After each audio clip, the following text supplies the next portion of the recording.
영화 라라랜드의 주연 라이언 고슬링은 라라랜드로 생애 처음 나무주연상을 수상하게 됩니다. 유독 상복이 없었던 그가 골든글러브 상을 타던 순간 소감으로 무엇을 말했을까요? 연기에 대한 자신의 노력이나 진심을 말할 수도 있었지만 대신 그는 이렇게 말했습니다. Singing and dancing, having one of the best experiences. My lady was raising our daughter. If she hadn't have taken all that on, it would surely be someone else up here. 그 순간 그에게 가장 먼저 떠오른 사람은 자신을 위해 꿈을 포기한 아내였죠. 사실 라이언 고슬링은 세상 바람둥이처럼 생겼지만 사실은 순정파 로맨티스트여서 미국에서 헤이걸 밈을 유행시켰는데요. 하지만 그의 개인사에는 엄청난 반전이 숨겨져 있습니다. 모르몬교의 충격적인 문화를 겪고 작품 속 여배우들과 연이어 사귀었으며 결국 페미니스트가 된 과정까지 전부 충격적인 사건들의 총집합이죠. 라이언 고슬링은 삶에 대해 이렇게 말했습니다. 여자가 남자보다 낫습니다. 유년 시절 라이언 고슬링은 독실한 모르몬교 집안에서 태어났습니다. 이단으로 간주되는 모르몬교는 엄격한 금욕의 특징으로 술, 담배, 카페인이 든 커피는 물론 결혼 전 성관계까지 금지하죠. 일부 성욕이 넘치는 모르몬교 학생들은 규리를 지키면서도 성욕을 풀기 위해 적시기라는 것을 하는데요. 적시기란 생식기관을 삽입하는 것을 의미합니다. 하지만 적시기 자체는 사고로도 일어날 수 있기 때문에 엄밀히 말하면 성관계가 아니라고 해석될 수 있죠. 그래서 적시는 남녀 앞에서 친구가 한 명 뛰어주는데요. 단순히 적시기로는 충분히 욕구가 해소될 수 없기 때문에 친구가 침대 위에서 뛰면서 어쩔 수 없이 마찰이 생기게끔 만들어주는 것입니다. 모르몬교에서 이 행위는 꽤 흔하게 일어나 사전에까지 등재되었는데요. 아무래도 엄격한 금욕을 강조하다 보니 일부 사람들이 규리를 피해 자신의 욕구를 풀려다가 기괴한 행동을 하게 되는 것입니다. 라이언의 부모님은 두 분 다 독실한 모르몬교 신도들이었지만 다행히 라이언의 어머니 도나는 포용력 있는 분으로 라이언에게 종교적 자유를 주었습니다. 이 종교는 하나의 선택에 불과할 뿐 너는 너의 진실을 찾아 나가라 고 말했죠. 하지만 아버지는 달랐는데요. 돼지 공장의 영업사원이던 아빠 토마스 고슬링은 엄격한 규칙을 강요했고 어머니가 자신의 말을 거스르면 때리기까지 했습니다. 결국 라이언의 엄마는 남편의 폭력을 견디지 못하고 이혼을 신청합니다. 하지만 라이언의 아빠는 순순히 이혼해주지 않았는데요. 도나에게 양육권이 넘어가면 나중에 자식들에게 경제적인 부양을 받을 수 없다고 생각했기 때문이죠. 그는 아버지로서 자식들을 양육한 것이 일종의 투자라고 생각했고 자식들이 크면 자신에게 당연히 빚을 갚아야 한다고 생각했습니다. 특히 당시 라이언 고슬링은 미키마우스 클럽이라는 버라이어티 쇼에서 브리트니 스피어스, 저스틴 팀벌레이크, 크리스티나 아길레라 등 아역 스타들과 함께 출연하면서 꽤 잘나가고 있었기 때문에 토마스는 더욱 아들에 집착했죠. 법정에서 라이언의 아빠는 자신이 아들을 유명하게 만드는 데에 일조했기 때문에 아들이 이 빚을 갚을 의무가 있다며 라이언이 신탁연금을 찾는 그 순간부터 자신에게 돈을 줄 것을 요구했습니다. 이때 라이언의 나이는 겨우 13살에 불과했지만 아빠 토마스에게는 아들이 돈으로밖에 보이지 않았던 것입니다. 법정에서는 당연히 토마스의 요구를 들어주지 않았고 부모님은 이혼하게 됩니다. 문제는 라이언이 다니는 학교에 그의 아빠가 아들을 고소했다는 소문이 난 것입니다. 친구들은 그를 놀렸고 라이언은 힘든 학교 생활을 하게 됩니다. 사실 그는 안 그래도 학교에 적응하지 못하고 있었는데요. 초등학교에 입학할 때까지 글을 읽지도 쓰지도 못하는 바보였는데다가 운동을 잘하지도 못했기 때문에 그는 초등학교 시절부터 친구가 없었습니다. 놀림만 당했던 라이언 고슬링은 어느 날 더 이상 이렇게 당하고만 살 수 없다며 학교에 칼을 가져갔습니다. 전날 영화 람보를 봤는데 주인공이 스스로를 지키는 모습에 감명받았던 것이죠. 그는 운동장에서 친구들을 향해 칼을 던졌습니다. 다행히 아무도 다치지 않았지만 이 사건으로 그는 정학당했고 그 이후부터 집에서 홈스쿨링을 받았습니다. 시간이 지나 그는 학교로 돌아갔고 친구들의 놀림은 똑같이 계속되었습니다. 주변 사람들은 라이언을 바보라고 불렀고 자기 자신도 그렇다고 생각했죠. 라이언이 TV쇼에 출연해 춤을 추자 친구들은 더욱더 그를 놀렸습니다. 결국 그는 학교에 적응하지 못하고 고등학교를 중퇴하게 됩니다. 하지만 퇴학날 그는 나름의 복수를 하고 나오는데요. 패배자처럼 학교를 떠날 수 없다 생각한 라이언은 자신을 괴롭히던 아이에게 다짜고짜 주먹을 날렸습니다. 또 한 명에게는 수학책을 들고 달려들었고 들고 있던 책으로 친구의 코를 가격해 코피를 쏟게 만들었죠. 이날을 회상하며 라이언 고슬링은 이렇게 얘기합니다. 스스로를 지키기 위해 어쩔 수 없었다는 라이언. 이날 이후로 그는 학교로 돌아가지 않았습니다. 대신 본격적으로 배우의 길을 걷기 시작하죠. 그 시작점에서 레이첼 메가담스라는 여배우와 운명적으로 만나게 됩니다. 노트북의 성공.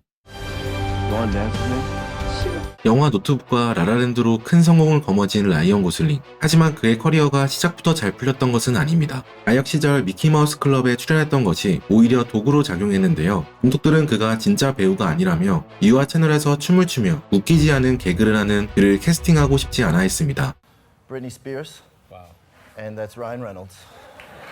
영화에 캐스팅되지 못하자 그는 어쩔 수 없이 독립영화에 출연하는데요. You say it a million times, it's the only word that never loses its meaning. 영화 빌리버에서 유대인을 연기한 라이언 고슬링. 원래 감독은 이 역할로 실제 유대인을 캐스팅하려고 했지만 막상 유대인 배우들을 만나보니 종교의 의미를 잘 이해하지 못했다고 합니다. 하지만 라이언은 어린 나이에도 종교와 삶의 관계를 정확히 꿰뚫어 보았는데요. 엄격한 모르몬교 가정에서 자랐던 것이 처음으로 도움이 된 순간이었습니다. 사실 그는 부모님과 달리 모르몬교를 믿지 않았기에 수많은 내적 갈등과 고민을 해왔었고 자연스레 종교의 의미를 성찰해봤던 것이죠. You don't have the discipline to commit a murder and get away with it. Let's see. 머더 바이 넘버에서는 10대 범죄자를 연기하는데요. 작품은 혹평을 받고 인기를 끌지도 못했지만 의외로 라이언은 이 작품 때문에 유명해지게 됩니다. 영화의 여주인공 산드라 블록과 사귀었기 때문이죠. 스피드, 당신이 잠든 사이에 등 굵직한 작품의 주인공으로 출연하던 산드라 블록은 알아주는 연하 킬러였습니다. 풋볼 선수 트로이 에이크만, 배우 매슈 맥코너헤이, 가수 밥 슈나이더 등 이전 남자친구들을 모두 연하로만 골라 사귀며 가벼운 연애를 즐겼는데요. 그러다 머더 바이 넘버를 찍으며 자기보다 16살 어린 라이언 고슬링과 친해지게 되었고 둘은 교제를 시작합니다. 사람들은 라이언 고슬링을 인형남이라 부르며 연상의 누나가 갖고 노는 인형에 불과할 뿐이라고 무시했지만 의외로 둘의 관계는 진지했습니다. 산드라 블록은 항상 침착하고 평정심을 유지하는 부처 같은 라이언의 성격에 매료되었고 자기보다 어린 그를 존경했죠. 라이언 고슬링도 산드라 블록을 진심으로 사랑했지만 둘은 2년의 교제 끝에 헤어지게 됩니다. 더 타임즈에서 헤어진 이유를 묻자 라이언 고슬링은 쇼 비즈니스 때문이라며 다소 애매하게 답했는데요. 시간이 흘러 산드라 블록은 당시 자기에게 일이 너무 중요했기 때문에 성취를 1순위로 두고 살았다고 말했습니다. 매우 바빴던 산드라에 비해 라이언은 상대적으로 여유로웠고 삶의 지향점이 달랐던 둘은 자연스레 헤어지게 된 것이죠. 얼마 안 있어 라이언은 자신의 운명을 바꿔줄 사람을 만나게 됩니다. 영화 노트북의 감독 리 카사베티스를 만난 것이죠. 사실 노트북은 스티븐 스필버그 감독이 탐 크루즈를 주연으로 계획했던 영화였습니다. 하지만 스티븐 스필버그가 다른 프로젝트에 참여하면서 감독이 닉 카사베티스로 변경되었고 닉이 라이언 고슬링을 캐스팅한 것이었죠. 감독은 잘생기거나 훈남이 아니라 너드미가 있는 평범한 남자를 캐스팅하고 싶어 했습니다. 그래서 라이언 고슬링이 찰떡이라고 생각했죠. Sent me the script and he said he thought that I should do it. I said, Nikki, this is not the face of a romantic lead. 스스로도 잘생긴 얼굴이 아니라고 생각했던 라이언 고슬링은 처음에는 영화를 거절했습니다. 하지만 감독은 바로 그 못생긴 얼굴 때문에 그가 주연이 되어야 한다며 설득했는데요. 누구나 브래드 피트를 보면 사랑에 빠지겠지만 누가 너랑 사랑에 빠지겠어? 너랑 사랑에 빠진다면 그건 찐사랑이야 라며 그를 다독였고 라이언은 마음의 상처를 받았지만 왠지 모르게 감독의 말에 고개가 끄덕여져 영화 노트북에 출연하기로 결심하죠. 이후 레이첼 맥아담스가 여주인공 엘리 역으로 캐스팅됩니다. 브리트니 스피어스를 포함 수많은 유명 여자 연예인들이 오디션을 보았지만 엘리처럼 느껴지는 배우가 없었다고 합니다. 감독이 포기하려고 할 때 운명적으로 레이첼 맥아담스가 오디션장에 들어왔다고 하는데요. 보통의 여배우들은 연기를 보여주기 전 캐릭터에 대해 이야기를 나누는 게 관례였지만 레이첼은 할 말 없다며 바로 연기에 들어갔다고 합니다. For so many years, all I could think about was you. 눈에 별을 박은 듯 눈빛을 반짝이며 진짜 사랑에 빠진 것처럼 엄청난 감정 연기를 선보인 레이첼. 그녀의 연기를 본 순간 감독과 라이언은 동시에 됐다 라고 느꼈고 영화는 촬영에 들어가게 됩니다. 문제는 촬영 현장에서 라이언과 레이첼의 케미가 전혀 없었다는 것인데요. Would you just stay with me? What for? Look at us. We're already fighting. 노트북의 노아와 엘리처럼 둘은 보기만 하면 싸워댔습니다. 보통은 말다툼 정도였지만 어느 날은 싸움이 너무 격해져 촬영이 중단될 정도였죠. 심지어 라이언이 감독에게 도저히 안 되겠다며 레이첼을 다른 여배우로 바꿔달라고 부탁할 정도였습니다. 사랑 연기인데 도저히 감정이입을 할 수가 없어 연기 못해 먹겠다고 했죠. 정말 이상한 것은 그 후에 일어났는데요. 영화 촬영 후 2년이 흘렀을 때쯤 레이첼 맥아담스와 라이언 고슬링은 뜬금없이 사귀기 시작합니다. 파파라치 사진이 공개되자 사람들은 모두 환호했는데요. 별거 아닌 이야기에 한박 웃음을 지는 레이첼 맥아담스와 그런 그녀를 사랑스럽게 바라보는 라이언 고슬링. 둘의 표정이 마치 영화 노트북의 한 장면 같았기에 사람들은 둘의 사랑을 응원했죠. 유일하게 당황한 사람은 영화의 감독 리 카사베티스였습니다. 영화장에서는 그렇게 서로 싫어하더니 이제 사귄다고? 라며 허탈해했죠. 이 점에 대해 고슬링은 이렇게 변명했습니다. 영화를 찍을 때는 서로 최악의 면을 내보였어요. 로맨스 영화를 만들면서 상대 배우와 싸우기만 했죠. 그런데 2년 지나고 뉴욕에서 우연히 마주쳤는데 왜인지는 모르겠지만 과거에 우리가 서로를 잘못 판단했다는 것을 깨달았어요. 일부 사람들은 둘이 현장에서 싸운 이유가 사실 서로를 마음속으로 좋아하고 있어 그랬던 게 아닌가 추측하는데요. 자신의 마음을 숨기고자 더 퉁명스럽게 행동했다는 것이죠. I have a film coming out in June called The Notebook. That's with Ryan Gosling. Yeah, yes, it is. 라이언과 찍는 영화냐고 묻자 레이첼은 한박 웃음을 지으며 맞다고 대답하는데요. 그 옆에서 아만다 사이프리드가 라이언 귀엽잖아 라고 깨알 코멘트를 하자 자기는 전혀 몰랐다며 능청스럽게 웃으면서도 맞다고 고개를 끄덕거렸죠. It's cute. Yeah. 영화 홍보 인터뷰에서도 서로에 대한 마음이 엿보였는데요. Most of the time we would have a conversation.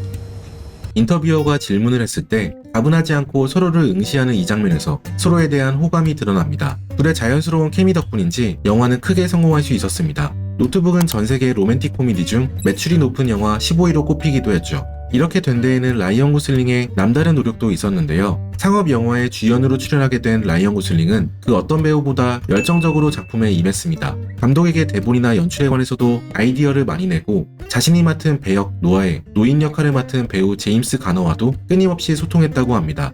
하지만 이미 대배우였던 제임스는 그런 라이언이 귀찮았다고 하죠. 라이언이 어떤 사투리를 쓰면 좋을까요? 사우스 캐롤라이나 사투리는 어때요? 라 물으면 제임스가 나는 사투리 안 쓴다. 그건 멍청하다. 라며 쳐내는 식이었다고 합니다. 한 번은 라이언이 눈 색깔에 대해서도 물었는데요. 저는 파랑 눈이고 당신은 갈색 눈인데 어떻게 할까요? 그러자 제임스는 모든 사람들이 내가 갈색 눈을 가진 걸 알아. 너는 네 맘대로 해. 라고 퉁명스레 답했고 라이언은 알아서 갈색 서클 렌즈를 꼈다고 합니다. 일과 사랑에 모두 성공한 라이언. 하지만 곧 그는 사랑도 일도 잃고 잠적하게 됩니다.